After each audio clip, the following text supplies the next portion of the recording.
ಇಡೀ ಭಾರತ ದೇಶದ ಏಕತೆಗಾಗಿ ಹಿಂದಿ ಭಾಷೆ ಅತ್ಯಗತ್ಯವಾಗಿದೆ ಎಂದು ಕೇಂದ್ರ ಸಚಿವೆ ಶೋಭಾ ಕರಂದ್ಲಾಜೆ ಅವರು ಹೇಳಿದ್ದಾರೆ.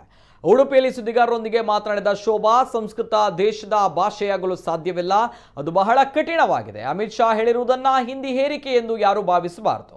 ಇಡೀ ದೇಶ ಅಮಿತ್ ಶಾ ಹೇಳಿದ ಬಗ್ಗೆ ಯೋಚನೆ ಮಾಡಬೇಕು. ಇಡೀ ದೇಶವನ್ನ ಜೋಡಿಸುವ ಭಾಷೆಯ ಅಗತ್ಯ ಇದೆ. ಪುರಾತನ ಕಾಲದ ವೇದ ಪುರಾಣ ಸಂಸ್ಕೃತ ಭಾಷೆಯಲ್ಲಿದೆ. ಕಠಿಣ ಸಂಸ್ಕೃತ ದೇಶದ ಜನರ ಭಾಷೆಯಾಗಿ ಉಳಿದುಕೊಂಡಿಲ್ಲ.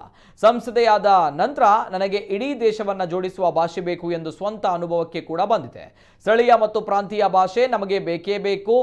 ಯಾವುದೇ ಭಾಷೆಯನ್ನ ಯಾರು ಕಲಿತರೂ ನಷ್ಟ ಇಲ್ಲ. ಹಿಂದಿ, ಮರಾಠಿ, ತೆಲುಗು, ತಮಿಳು, ಮಲಯಾಳಂ ಕಲಿತರೂ ಲಾಭ ಇದೆ. ಆದರೆ ಇದರಿಂದ ಕೇಂದ್ರ ಸರ್ಕಾರದ ಕೆಲ ನಿರ್ಧಾರಗಳು ಜನಕ್ಕೆ ತಲುಪ್ತಾ ಇಲ್ಲ ಎಂದು ಅಭಿಪ್ರಾಯಪಟ್ಟರು. ಇನ್ನು ಹಿಂದಿ ಹೇರಿಕೆ ಸಾಂಸ್ಕೃತಿಕ ಭಯೋತ್ಪಾದನೆ ಎಂದಿರುವ ಸಿದ್ದರಾಮಯ್ಯಗೆ ತಿರುಗೇಟು ನೀಡಿದ ಅವರು, ಅಮಿತ್ ಶಾ ಹೇಳಿಕೆಗೆ ಸಿದ್ದರಾಮಯ್ಯ ಸಾವರ್ಕರ್ ಹೆಸರು ತಂದಿದ್ದಾರೆ. ಅಲ್ ಖೈದಾ ಅಂದಾಗ ಸಿದ್ದರಾಮಯ್ಯ RSS ಅಂತಾರೆ. ಹಿಂದಿಯ ವಿಚಾರ ಬಂದಾಗ ಸಾವರ್ಕರ್ ಹೆಸರು ಹೇಳ್ತಾರೆ. ಅವರು ಮಾನಸಿಕ ಸ್ಥಿಮಿತ ಕಳೆದುಕೊಂಡಿದ್ದಾರೆ ಎಂದು ಟೀಕಿಸಿದರು.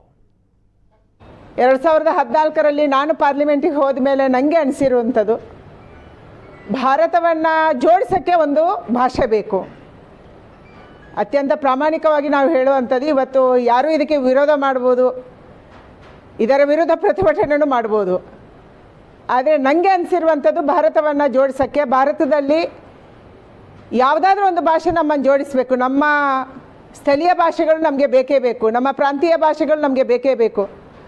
ಇದನ್ನು ಬೆಳೆಸುವಂಥ ಕೆಲಸ ದೇಶದಲ್ಲಿ ಆಗಲೇಬೇಕು. ಅದಕ್ಕೆ ಈಗಾಗಲೇ ಹೊಸ ಶಿಕ್ಷಣ ನೀತಿಯಲ್ಲಿ ಕೂಡ ಕೇಂದ್ರ ಸರ್ಕಾರ ಹೆಚ್ಚು ಒತ್ತನ್ನು ಪ್ರಾಂತೀಯ ಭಾಷೆಗಳಿಗೆ ಕೊಟ್ಟಿದೆ. ಅವರವರ ಭಾಷೆಯಲ್ಲಿ ಅವರವರು ಶಿಕ್ಷಣವನ್ನು ಪಡಿಬೇಕು ಅನ್ನೋದಕ್ಕೆ. ಇವತ್ತು ಎಲ್ಲರೂ ಮಾತಾಡೋದು ಇಂಗ್ಲೀಷ್ ಆಗ್ಬೋದು ಅಂಥೇಳಿ, ಆದರೆ ಇಂಗ್ಲೀಷನ್ನು ಎಲ್ಲರೂ ಕಲೀಲೇಬೇಕು ಅನ್ನುವಂಥ ಒತ್ತಡ ಮಾಡೋದು ಕಷ್ಟ. ಯಾಕಂದರೆ ಇಂಗ್ಲೀಷು ಇನ್ನೊಂದು ನಮಗೆ ಬ್ರಿಟಿಷರು ಕೊಟ್ಟು ಹೋದಂಥ ಕೊಡುಗೆ, ಸ್ವಾರಿ ಮತ್ತು ಥ್ಯಾಂಕ್ಸು. ಇದನ್ನು ಬಿಟ್ಟು ನಾವು ಇವತ್ತು ಜೀವನ ಮಾಡ್ತಾ ಇಲ್ಲ. ಅದಕ್ಕಾಗಿ ಭಾರತವನ್ನು ಜೋಡಿಸುವಂಥ ಒಂದು ಭಾಷೆಯಾಗಿ ನಾವು ಹಿಂದಿಯನ್ನು ಮಾಡ್ಬೋದಾ ಅನ್ನುವಂಥದ್ದು ಕೂಡ ಯೋಚನೆ ಮಾಡಬೇಕಾದಂಥ ವಿಚಾರ. ನನಗೆ ಅನಿಸುತ್ತೆ ಅಮಿತ್ ಶಾ ಅವರು ಕೂಡ ಇದೇ ಉದ್ದೇಶದಲ್ಲಿ ಮಾತಾಡಿರ್ತಾರೆ. ಯಾಕಂದರೆ ಉತ್ತರ ಭಾರತದಲ್ಲಿ ನಾನು ಮೊನ್ನೆ ಉತ್ತರ ಪ್ರದೇಶ ಚುನಾವಣೆ ಮಾಡಿದ್ದೆ. ಅಲ್ಲಿ ಒಬ್ಬರಿಗೆ ಕೂಡ ಇಂಗ್ಲೀಷ್ ಬರಲ್ಲ. ಯಾವುದೇ ಒಂದು ವರ್ಡ್ ಥ್ಯಾಂಕ್ಸ್, ಸ್ವಾರಿ ಕೂಡ ಉತ್ತರ ಪ್ರದೇಶದ ಒಬ್ಬರಿಗೆ ಅದು ಅರ್ಥ ಆಗಲ್ಲ. ಯಾಕಂದರೆ ಅವರು ಹಿಂದಿಯಲ್ಲೇ ಅವರ ಜೀವನವನ್ನು ಸಾಗಿಸ್ತಿದ್ದಾರೆ, ಹಿಂದಿಯೇ ಕಲ್ತಿದ್ದಾರೆ, ಹಿಂದಿಯಲ್ಲೇ ವ್ಯವಹಾರ ನಡೀತಿದೆ. ಡೆಲ್ಲಿಯಲ್ಲೂ ಹಿಂದಿ ಅವ್ರದ್ದು ನಡೆಯುತ್ತೆ. ನಮಗೆ ಲಾಭ. ಭಾಷೆ ಕಲಿಯೋದ್ರಿಂದ ಯಾವುದು ನಷ್ಟ ಇಲ್ಲ. ಅದು ಮಕ್ಕಳಿಗೆ ಕಲಿಸಿದ್ರೆ ಅವ್ರು ಬೇಗನೆ ಕಲ್ತ್ಕೊತಾರೆ. ನಾವು ದೊಡ್ಡವರಾದ್ಮೇಲೆ ನಮಗೆ ಭಾಷೆ ಕಲಿಸೋಕ್ಕೆ ಹೋದರೆ ಬೇಗ ಬರೋದಿಲ್ಲ. ಮಕ್ಕಳಿಗೆ ಕಲಿಸಿದ್ರೆ ಬೇಗ ಕಲಿತಾರೆ. ಈ ದೃಷ್ಟಿಯಿಂದ ಇಡೀ ದೇಶ ಯೋಚನೆ ಮಾಡಬೇಕನ್ನುವಂಥ ಅಭಿಪ್ರಾಯ ನಂದಿದೆ. ಇದಕ್ಕೆ ಸಿದ್ದರಾಮಯ್ಯನವರು ಸಾವರ್ಕರ್ ಹೆಸರು ತಂದಿದ್ದಾರೆ. ಅವರು ಅಲ್ ಖೈದಾದ ವಿಚಾರ ಬಂದಾಗ RSSನ ವಿಚಾರ ಹೇಳ್ತಾರೆ, ಹಿಂದಿಯ ವಿಚಾರ ಬಂದಾಗ ಸಾವರ್ಕರ್ ವಿಚಾರ ಹೇಳ್ತಾರೆ.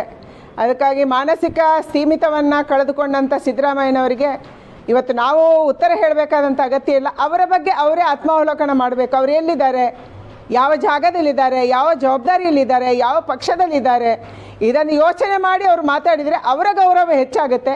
ಅವರು ಮಾತಾಡುವಂಥ ಭಾಷೆಯಿಂದ, ಅವರು ಮಾತಾಡುವಂಥ ವಿಚಾರದಿಂದ ನಮ್ಗೆ ಯಾರಿಗೂ ನಷ್ಟ ಇಲ್ಲ. ಅವರ ಗೌರವ ಎಲ್ಲಿದೆ ಅಂತ ಅವರು ಹುಡ್ಕೊಳ್ಳುವಂಥ ಪರಿಸ್ಥಿತಿ ಒಂದು ದಿನ ಬರುತ್ತೆ. ಇಷ್ಟೇ ನಾನು ಹೇಳೋದು.